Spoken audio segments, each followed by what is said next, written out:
Kakadosh Boker Tov. We're just going to continue with the halachot of Shabbat that is coming out on Erev Pesach. Right. First of all, just to understand what's going on, the first time that this happened was the second year when we left Mitzrayim. This actually happened that we had Shabbat that came out on Erev Pesach, and because it's not that common, what happened was they didn't know whether they were allowed to do the shechita on the Shabbat or not on the Shabbat. Sometimes this could happen in a difference of 3 years, and sometimes it could happen in a distance of a little bit longer, and sometimes even 20 years. So I'll just tell you what happened. The last time that this happened, right, was in 2009. We had the Shabbat coming out on Erev Pesach. From 2009, it went 13 years later to 2021, Tavshin Pei Aleph, the year right after COVID. Right? Right after that, it happened in this year, 2025, and then the next time that this is going to happen is in 20 years' time again, in 2045, and then you're going to have it 3 years later.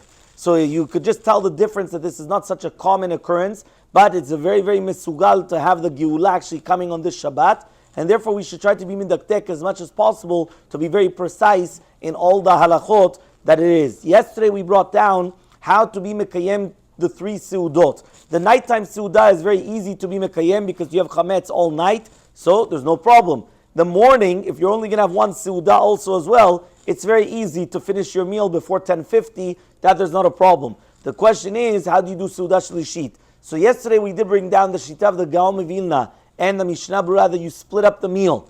Now, this doesn't go according to Maran, but Maran does bring down that in order for you to be Mekayem Seuda Shlishit, it has to be after the Zman of the Mincha, which means that you don't have to pray the Mincha. That's the Arizal HaKadosh. According to the Arizal HaKadosh, you first have to pray Mincha, and then you're going to do Seuda Shlishit. But according to Maran, even if you didn't pray Mincha, but it already came the Zman of Mincha, you could already do Seuda Shlishit. Here, you can't do that, because again, you cannot eat chametz after 10:50. Zman of Mincha is only going to be at 1:52. That's why Mincha Gedolah is 1:52, 1:53. So you could only pray around 2 o'clock. It's out of the ball game anyway. However, though, there's a Shita of the Gaon and the Mishnah Berurah, you split up the meal. Or, right, what you do is, according to Manan, you're going to come and you're going to have the regular meal in the morning. And then later on, you're going to have it, whether it's going to be with fruits, meat, fish, other things. Or matzah shira, mizonot matzah, which is egg matzah. Again, not everyone has the custom of eating egg matzah, or they try not to eat matzah at all right before Pesach. So therefore, again, in such a case, you just have the fruits and everything else.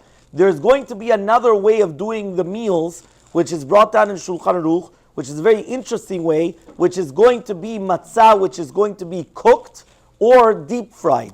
Now we're going to start like this. We know that when you take bread and you're going to change it to mizonot, you cannot downgrade bread to mizonot unless it's going to be deep fried and the pieces are less than a kazait. So for example, French toast. When you're going to come and you're going to have, right, leftover challah, and let's say you were careful that the challah was nothing to do with the meat. It was there for the salads on the table. Now Mosae Shabbat you come and you want to make French toast. What is French toast? You take the bread, you're going to dip it and you're going to soak it in, whether it's going to be egg with milk and all the other things that you could put in it, and then you come and you fry it. So if the pieces are less than a kezait, it becomes mizonot, right?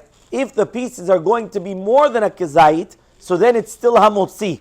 So therefore, it's brought down the halacha, says Maran, what you could do is that you're going to take matzah, and you're going to put it in a kli rishon, right? You're going to put it in to cook it. You leave it there for half a minute, and then you're going to take it out with a reshet in order to make sure that it still stays complete. Because remember, if it breaks, you can't use it as lechem mishneh. So therefore, you're going to take it out. Now he says, if you're going to put it in a boiling hot pot on the fire, for sure it's going to break. So therefore, you should take the pot off the fire. It's still a kli rishon, which is yad soledebo, which means it's still boiling hot. You put the matzah inside, you leave it there half a minute, take it out with the reshet, right? Take it out with this, how do you call it? What do you call it? Spatula. Okay, if you want to call it a spatula. It's not really a reshet. It's more of a flat surface that you're going to take it out but it's got the holes in it. It's not like a ladle, but it's not. But it's something, right, that you're able to take it out, right? That you take out the matzah, that it's going to stay like that. And now what happens is it does not have the taste of matzah to be Yotzei Chovah the night of Pesach.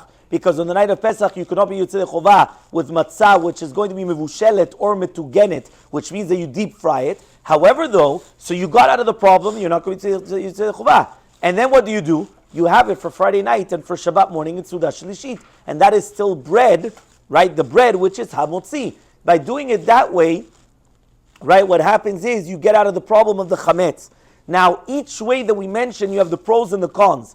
The pros of having real bread is that you're leaving the matzah until the night of Pesach.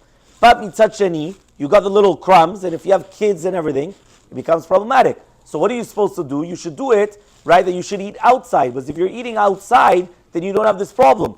Mitzad sheni, though, if you're going to do it with this matzah, you don't have the concept that at the end of the day, you're still eating matzah before Pesach. You're not Yitzhak Chovah, so it's not a sur. But again, at the end of the day, you're still eating the matzah before, but you get out of the problem of the chametz, which is going to be on Pesach. So usually they say that lechatechila, a person should be careful, right? That if he's got little kids and he's going to eat inside of the house, so then it's true, maybe you should do it this way. But if not, lechatechila, you should try to do it with the bread that we mentioned the Friday night and Shabbat morning, and then doing the Seuda Shlishit. You could also do both, which means you could do like the Gaon Mevilna and the Mishabra, split up your meal, and then also do like Maran later on, and that's why you're going to be Tzechovah, according to all the opinions. However, though, again, we just gave you the different opinions or the different ways how to fulfill the mitzvot of Seuda Shlishit, or all the different ways of fulfilling the halachot in order to do the proper Shabbat, Be'ezrat Hashem, that it should be a zman of Geulah.